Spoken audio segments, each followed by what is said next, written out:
Une beauté naturelle incroyable, une histoire riche, une culture avant-gardiste et 2 océans. Cela ne peut être que le Cap, en Afrique du Sud. Elle est connue comme la ville-mère. Nous sommes à la recherche de son plus célèbre fils adoptif. Cela devrait être facile, car son nom et son image sont trouvables partout.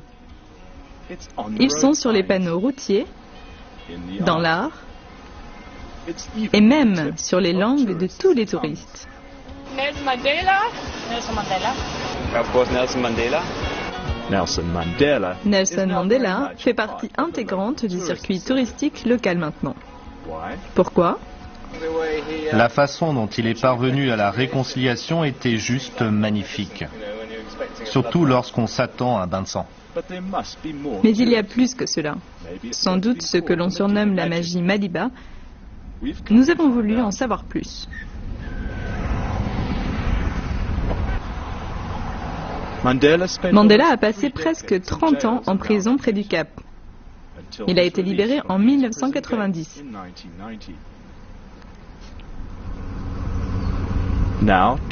23 ans plus tard, l'Afrique du Sud est fière de ses progrès.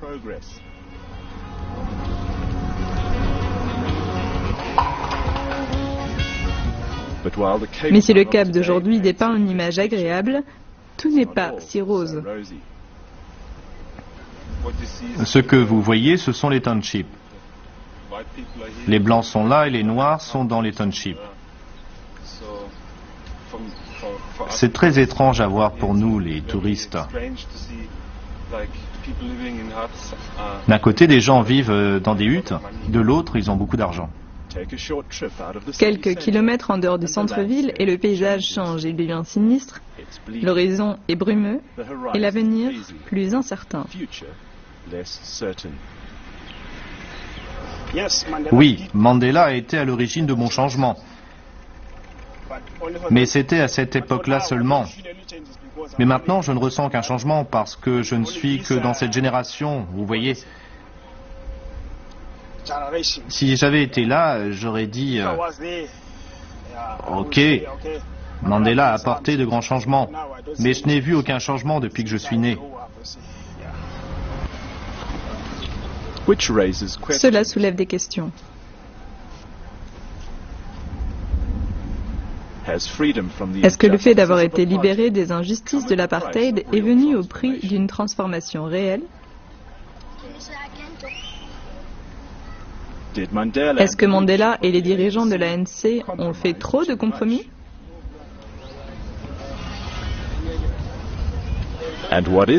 Qu'en est-il du fait que Nelson Mandela a permis d'éviter à la nation une guerre civile qui paraissait pourtant certaine ?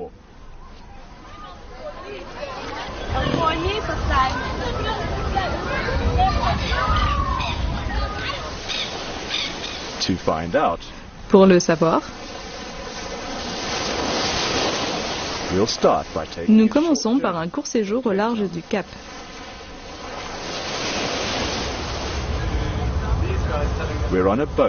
Nous nous trouvons dans un bateau qui transportait autrefois des prisonniers vers la célèbre prison de Robben Island.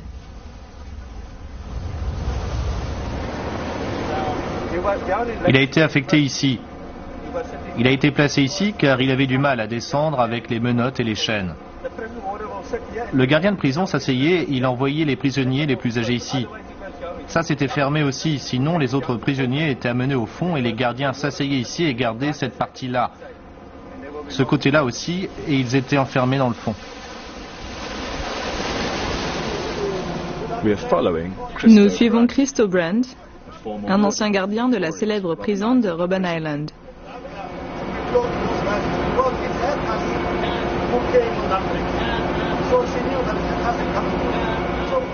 Brand rejoint d'autres qui prennent le bateau pour se rendre à l'île tous les jours.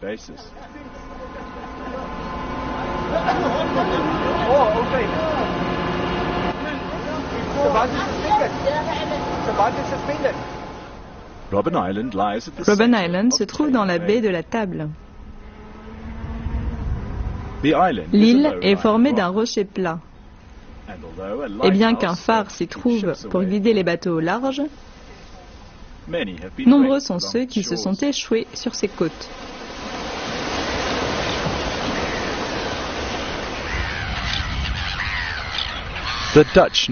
Le nom néerlandais de Robben fait référence aux phoques qui abondent dans les eaux glaciales.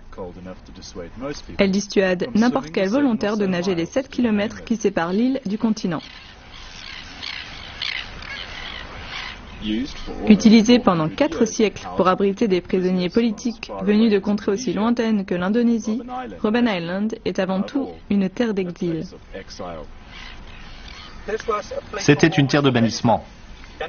Jan van Riebeeck est venu ici avec des esclaves pour construire la prison et travailler dans les carrières. Les chefs Xhosa ont ensuite été emprisonnés ici. Puis des militaires ont pris le contrôle de l'endroit et d'autres personnes se sont retrouvées sur l'île contre leur volonté. Enfin, l'endroit est devenu une prison et des gens étaient emprisonnés ici encore contre leur gré. 18 ans après la fermeture officielle de la prison de Robben Island, Brand revient sur les lieux, mais cette fois-ci en tant que guide touristique. Nous avons décidé d'ouvrir une petite épicerie en arrière de l'île. C'était l'un des vieux bâtiments qui servait autrefois de club sportif. Nous avons ouvert une épicerie ici et ça marchait bien. Maintenant, je gère l'épicerie en arrière de l'île, la boutique du village et nous avons un petit kiosque sur le bateau.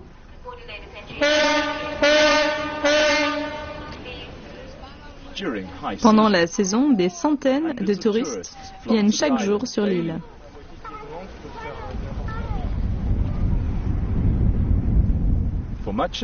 Pendant la plus grande partie du siècle dernier, la prison a abrité la majeure partie des dirigeants du Congrès national africain ou ANC ou d'autres partis d'opposition comme le Congrès panafricain.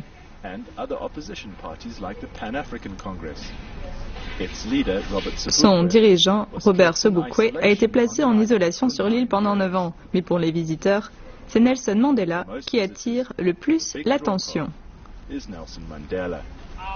Nous l'appelions toujours le vieil homme, mais il n'aimait pas ça.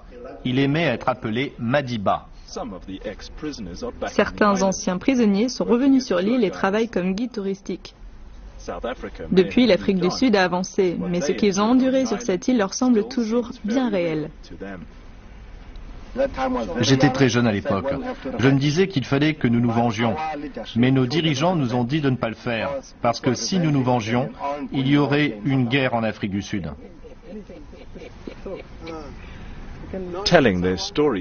Raconter leurs histoires aux visiteurs les aide à penser leurs blessures.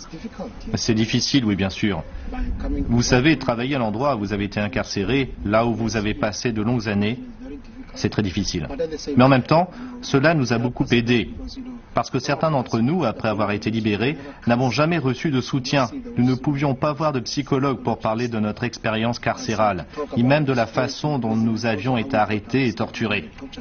Nous ne parlions pas de ça aux gens. Même aux propres membres de nos familles, nous n'en parlions pas.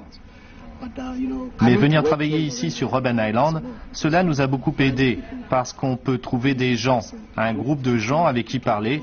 Ils vous poseront des questions et on leur parle de notre expérience carcérale. On leur dit comment on s'est fait arrêter, torturer, comment on a lutté contre l'apartheid.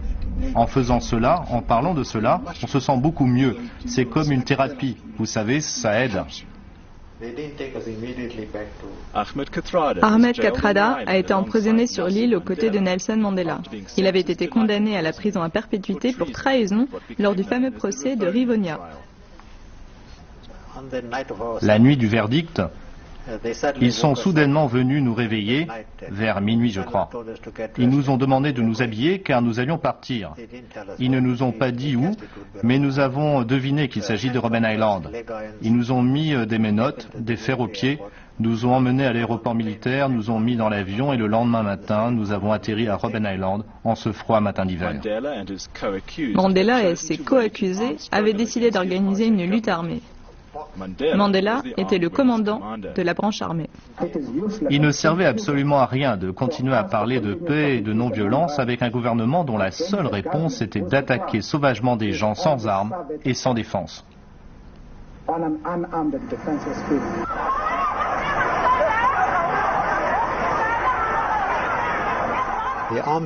La lutte armée était un moyen supplémentaire de forcer l'ennemi à revenir à la table des négociations. Il n'a jamais été envisagé que la lutte armée rencontre des succès militaires.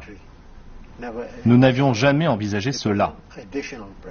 C'était une pression de trop. Maintenant, nous étions déjà impliqués dans des activités qui nous ont finalement menés au procès de Rivonia. Nous étions conscients des conséquences possibles et que la peine maximale était la mort.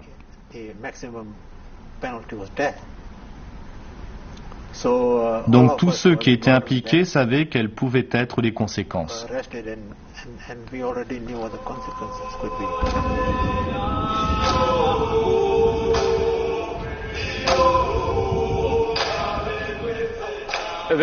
Voici la flamme éternelle de la liberté pour symboliser l'adoption de notre Constitution il y a 15 ans.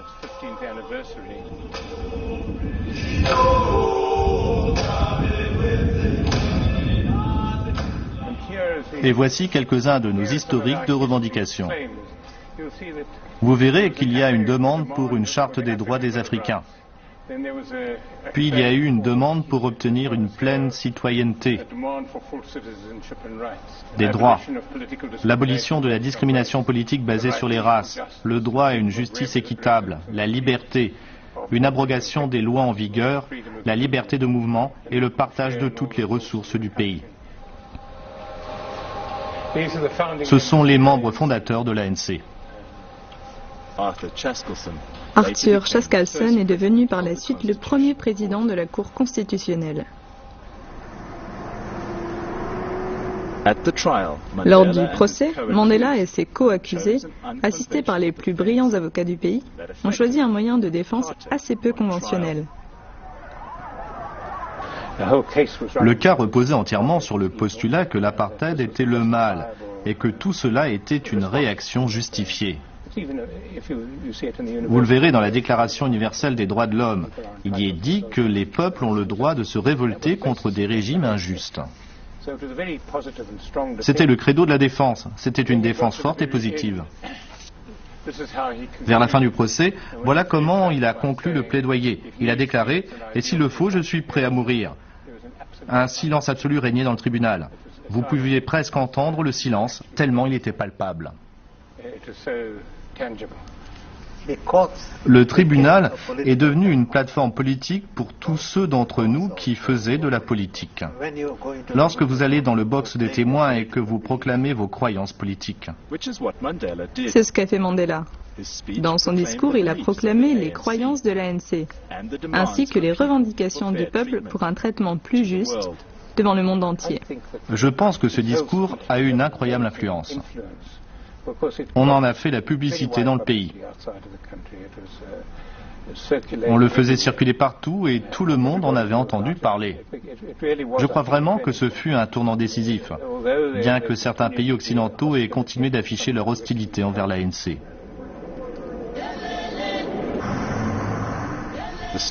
La déclaration a certes attiré l'attention du monde entier sur les maux de l'apartheid, mais pour Mandela et ses 7 co-accusés, c'est au moins une peine de prison à vie qui se présentait. Et c'est ce qu'ils ont eu. Le verdict d'accusation formulait que certains pays occidentaux et les Sud-Africains blancs considéraient Mandela et ses camarades comme des terroristes.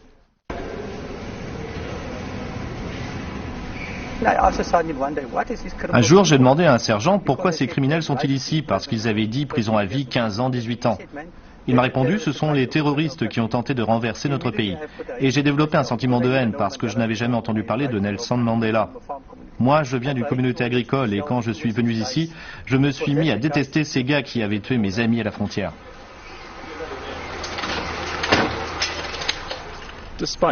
Même en essayant de haïr ces soi-disant terroristes, Christo Brand s'est mis à ressentir de la compassion pour eux.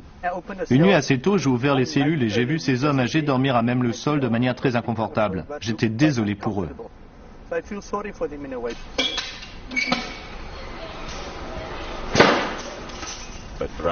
Mais Brand, comme des millions d'autres Sud-Africains blancs, était toujours aveuglé par l'intolérance raciale. Je crois que les Blancs n'étaient pas informés de la situation dans le pays. Ils ne savaient pas vraiment ce qui se passait. Ils ne savaient pas pourquoi ces hommes noirs se battaient. Ils pensaient qu'ils voulaient s'emparer du pays et chasser tous les Blancs vers la mer. Jamais ils n'avaient pensé aux idées de Mandela, au fait qu'ils étaient prêts à mourir pour la liberté de tous les habitants de ce pays.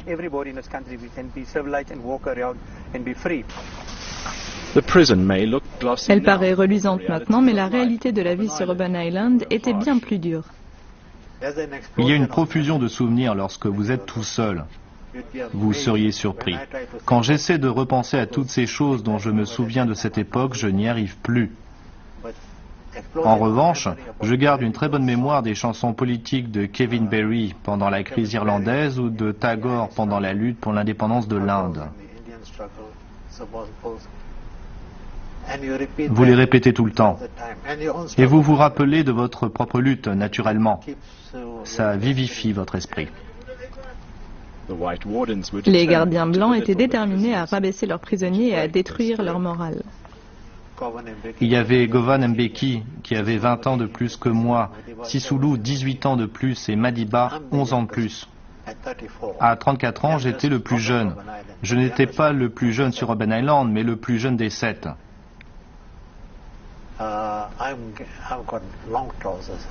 Mes collègues, mes aînés et dirigeants avaient des pantalons courts et pas de chaussettes.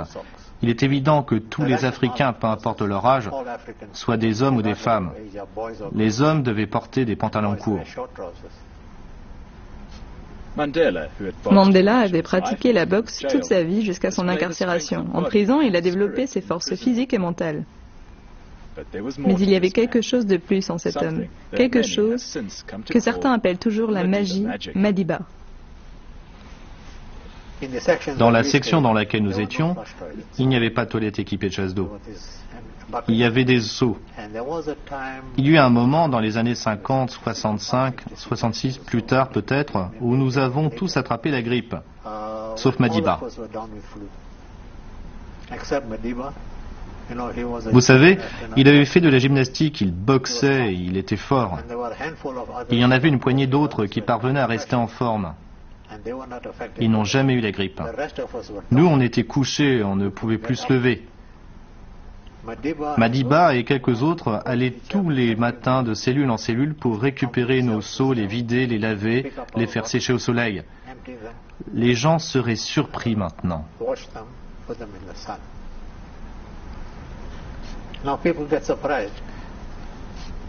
Quoi? Mandela qui transportait des seaux? Mais c'était naturel pour lui. Il n'y avait pas de préparation là-dedans.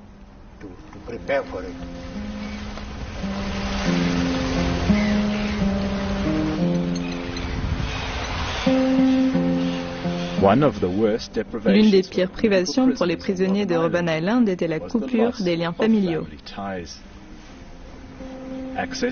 L'accès aux informations était strictement contrôlé et bien souvent le courrier n'arrivait pas.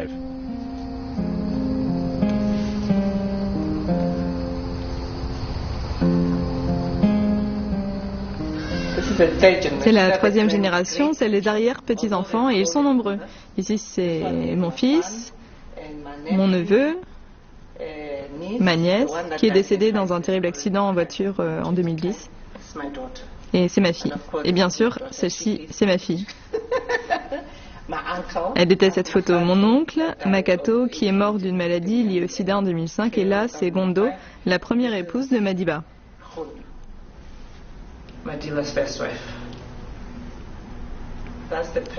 La personne que vous voyez en face de vous a été formée par cette femme. C'était une femme formidable.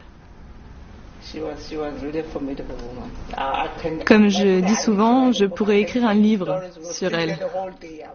Ndileka Mandela est la fille du premier fils préféré de Nelson Mandela, Madiba Thembekile, décédé à 24 ans dans un accident de voiture.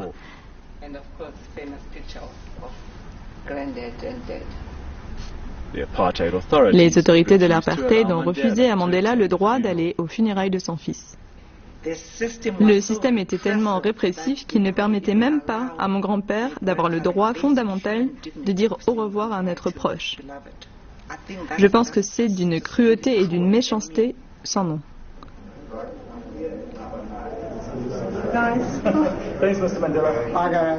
Pendant que Mandela faisait la lumière sur les épreuves de la vie carcérale, la plupart des détenus ont contribué à modeler l'Afrique du Sud moderne. Vous avez rassemblé ici des hommes et des femmes dont certains sont de parfaits inconnus, même à d'autres prisonniers ici. Ce sont des hommes et des femmes qui ont fait notre histoire et qui ont apporté de grands changements. Les prisonniers mariés n'étaient pas les seuls à souffrir. Je n'avais pas mes enfants, aucun d'entre eux. C'était en 1983, je crois, 20 ans, que j'ai embrassé un de mes enfants pour la première fois après 20 ans. Certaines visites familiales étaient pourtant autorisées pour les proches qui avaient plus de 16 ans. Ndileka Mandela se rappelle de la première fois où elle est venue sur l'île. J'ai eu le droit d'y aller et de le voir pendant 2 jours. Mais le jour du départ, j'ai raté le bateau. J'étais sur le quai en train de pleurer parce que j'avais raté le bateau. Et bien sûr, grand-père a redemandé l'autorisation pour que je puisse revenir le voir et nous y sommes retournés en semaine. C'était vraiment un souvenir doux amer parce que c'était la première fois que je voyais cette personne de mes propres yeux.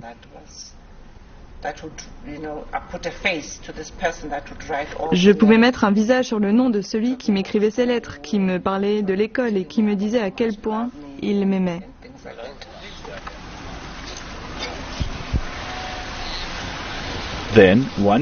Un jour, quelque chose est arrivé qui a changé Christo Brandt pour toujours. Il y a eu une fois où l'une des filles de Madiba a amené un bébé.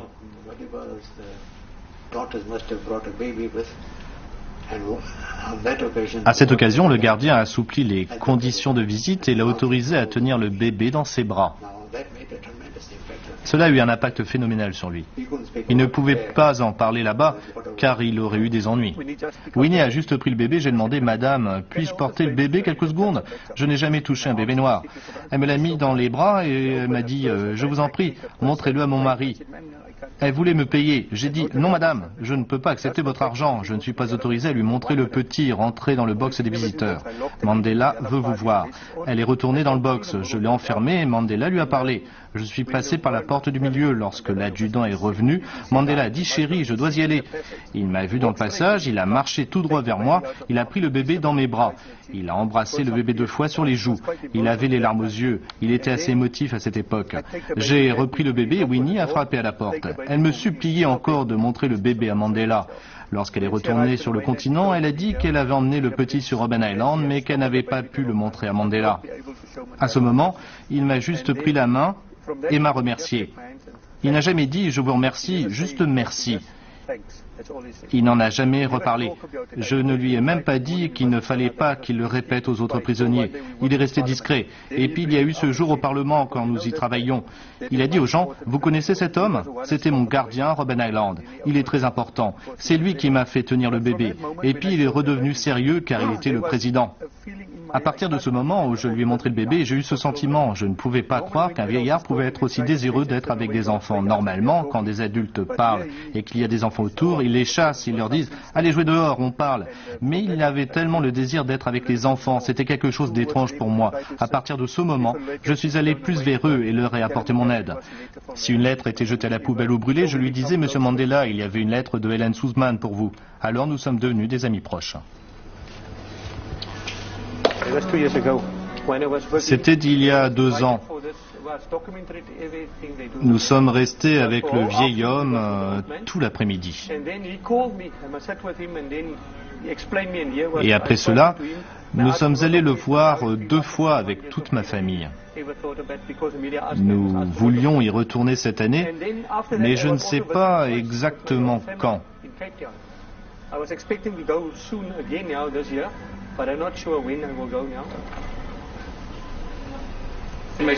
Et mon fils a commencé à travailler lui aussi à Robben Island. Après la fin de son contrat, il est mort dans un accident de voiture.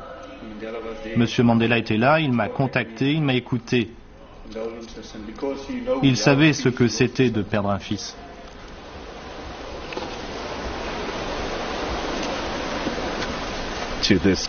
Jusqu'à ce jour, Christo Brand croit que le fort idéalisme et la morale personnelle de Nelson Mandela sont responsables de la transition pacifique en Afrique du Sud. Et il n'est pas le seul. Madiba a quelque chose. Je le compare à Jésus-Christ. Il a été envoyé par Dieu pour sauver le monde, en tout cas l'Afrique entière. Il ne s'est pas seulement battu pour l'Afrique du Sud, il s'est battu pour l'Afrique tout entière.